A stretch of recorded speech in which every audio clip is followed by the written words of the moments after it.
तो रियासी में हुए आतंकी हमले के बाद से सुरक्षा बलों ने मोर्चा संभाल लिया है और ड्रोन कैमरे से सर्च ऑपरेशन इस वक्त चल रहा है। माना यह जा रहा है कि आतंकी पहाड़ी गुफाओं में छुपे हो सकते हैं। एक अपडेट रिपोर्ट आपको हम दिखाते हैं। जम्मू कश्मीर के रियासी जिले में रविवार शाम आतंकियों ने बड़ा हमला किया। आतंकवादियों ने तीर्थयात्रियों को ले जा रही बस पर ताबड़तोड़ फायरिंग कर दी, जिससे बस खाई में गिर गए। इस घटना में 3 महिलाओं समेत 9 लोगों की मौत हो गई और 33 अन्य घायल हुए हैं। बस पर 4 आतंकियों के ग्रुप ने हमला किया था, जिसमें लश्कर का टॉप कमांडर अबू हमजा शामिल था और आतंकियों ने बस पर इंसास राइफल से ताबड़तोड़ फायरिंग की थी। इस हमले में शामिल आतंकी अबू हमजा रजौरी, थाना मंडी और शुरान कोट इलाके में हुए हमले में भी शामिल रहा है, जिस पर इनाम भी रखा गया है। रियासी में हुए हमले की जांच NIA भी कर रही है। इसके साथ ही ड्रोन कैमरे की मदद से सर्च ऑपरेशन चल रही है। इसी स्पॉट पर, इसी जगह पर आतंकवादियों ने इस बस पर हमला किया, जिसमें कि बताया जा रहा है कि 3 से लेकर 4 आतंकी इन्वॉल्व थे और इस आतंकी हमले में ड्राइवर और कंडक्टर के साथ साथ करीबन 9 लोगों की जो है मौत वाक़या हुई है, जिसमें एक मासूम बच्चा भी शामिल है। इन कायर आतंकियों ने इस हमले को अंजाम दिया है, जिसके बाद पूरी तरह से सेना और जम्मू कश्मीर पुलिस का, CRPF का तलाशी अभियान आतंकियों को ढूंढने के लिए तेजी से चलाया जा रहा है।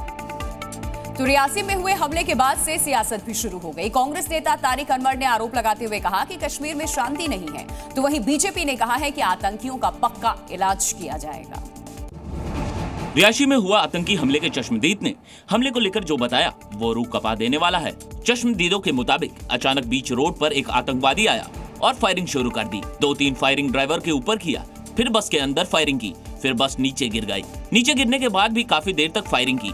चश्मदीद के मुताबिक हमले के बाद आतंकी ऊंची पहाड़ी पर चढ़ गए और सभी आतंकी के चेहरे नकाब से ढके हुए थे। बीच रोड पे एक आतंकवादी आया और फायरिंग करना शुरू कर दिया था। क्या उसके बाद में फिर बस में किया, फिर बस नीचे गिर गई। रियासी में हुए हमले के बाद सुरक्षा बलों ने मोर्चा संभाल लिया है, तो वहीं दूसरी तरफ सियासत भी शुरू हो गई है। कांग्रेस नेता हमले के बाद सरकार पर सवाल उठा रहे हैं। तारिक अनवर ने आरोप लगाया है कि जम्मू कश्मीर में लाखों दावों के बाद भी शांति नहीं है। आज भी हमारे जवान शहीद हो रहे हैं।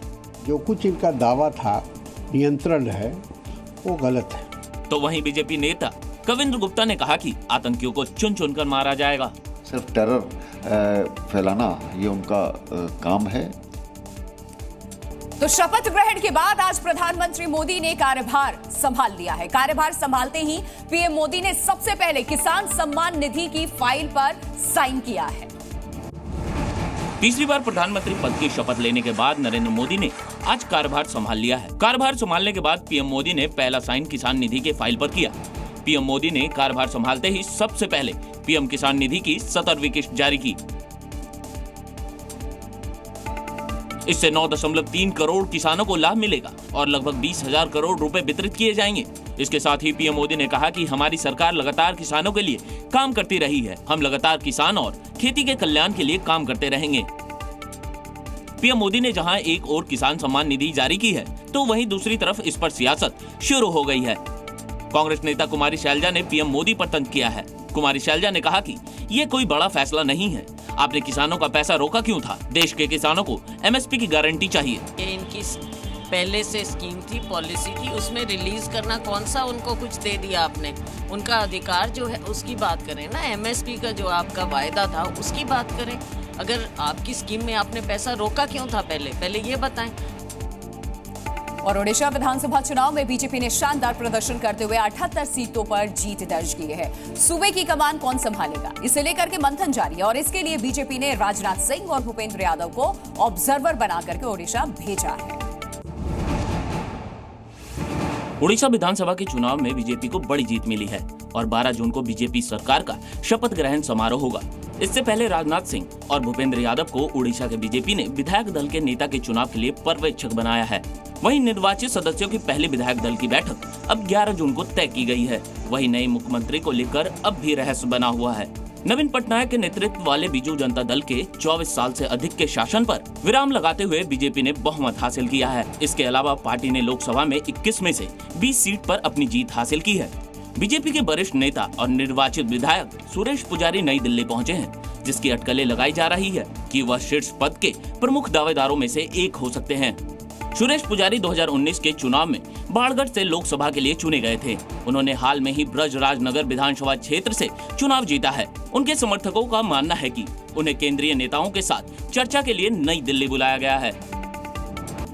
और बढ़ती गर्मी के बीच में दिल्ली में पानी की किल्लत जारी है। कई इलाकों में पानी के टैंकर के लिए लोगों को 3-3 घंटे तक इंतजार करना पड़ रहा है। टैंकर आता भी है तो पानी दिए बिना ही टैंकर चला भी जाता है।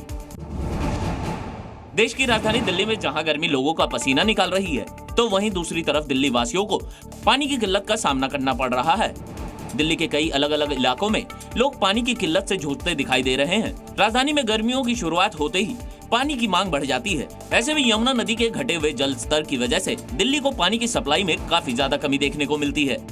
दिल्ली में जल संकट से प्रभावित इलाकों में रहने वाले लोगों को घंटों पानी के टैंकर का इंतजार करना पड़ता है। पानी का टैंकर आते ही पानी लेने के लिए स्थानीय निवासी टूट पड़ते हैं। दिल्ली में पानी की किल्लत को लेकर दिल्ली और हरियाणा के बीच विवाद भी चल रहा है। आपका आरोप है कि हरियाणा सरकार दिल्ली के हिस्से का पानी नहीं दे रही।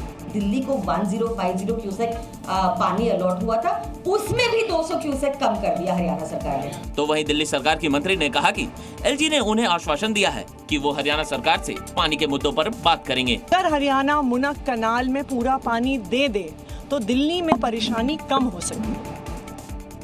और मुंबई में जब जब मानसून दस्तक देता है तब तब मुंबई के ज्यादातर इलाकों में पानी भर जाता है और इस बार भी ऐसा ही हुआ है। बारिश के चलते मुंबई के हिंद माता दादर सायन में पानी भर गया, जिससे लोगों को यहाँ काफी परेशानी का सामना करना पड़ रहा है। एक रिपोर्ट आपको दिखाते हैं। महाराष्ट्र में मानसून ने दस्तक दे दी है। मुंबई में झमाझम बारिश से मौसम तो सुहाना हो गया, मगर ये आफत भी बन गई है। मुंबई और इसके आसपास के इलाके में बीते 24 घंटे में खूब बारिश हुई। बारिश का आलम ये रहा कि लोगों को गर्मी से राहत तो मिली, मगर सड़कों पर जल जमाव हो गया।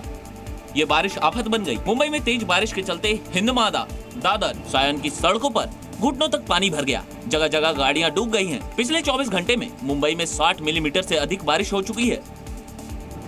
हालांकि अभी बारिश रुकी हुई है। विक्रोली इलाके में बारिश की वजह से स्लैब गिर गया, जिसमें 2 लोगों की मौत हो गई। इसमें एक 10 साल का बच्चा भी शामिल है।